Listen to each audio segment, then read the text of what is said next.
Okay, let's pray. Father God, we thank you, Lord, for this wonderful day, for this wonderful and special day, Lord, na pinagkaloob niyo po muli, Panginoon, sa aming kapatid na si Sister Nicolene, O God, Lord. Salamat po sa pag-iingat sa kanyang buhay. Salamat po sa pag-provide ng kanilang mga pangailangan.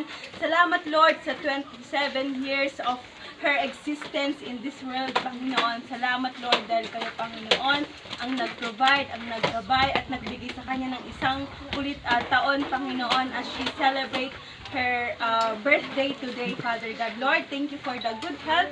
Thank you for the unending love na pinagkakalob niyo po sa kanya. Salamat, Lord, sa buong family.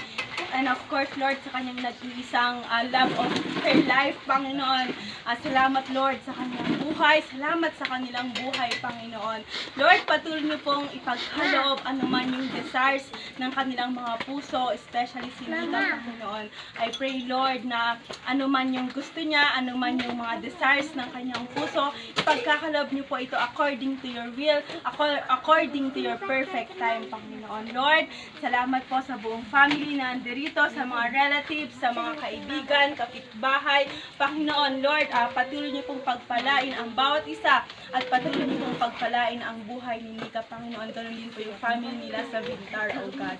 Lord, ipagkalob niyo po ng siksik at liglig na umaapaw na blessings ang pamilyang ito at yung family nila, Nika at Maning, Panginoon. I believe, Lord, na yung desire nila na magka-baby, ipagkakalob niyo ito, Panginoon, sa tamang panahon, O God.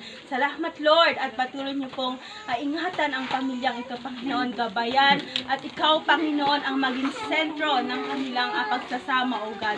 Lord, salamat po sa mga pagkain na aming kakainin. I-bless niyo po ito, magbigay kalakasan sa aming katawan, at i-provide niyo pa po lahat ng kanilang pangailangan.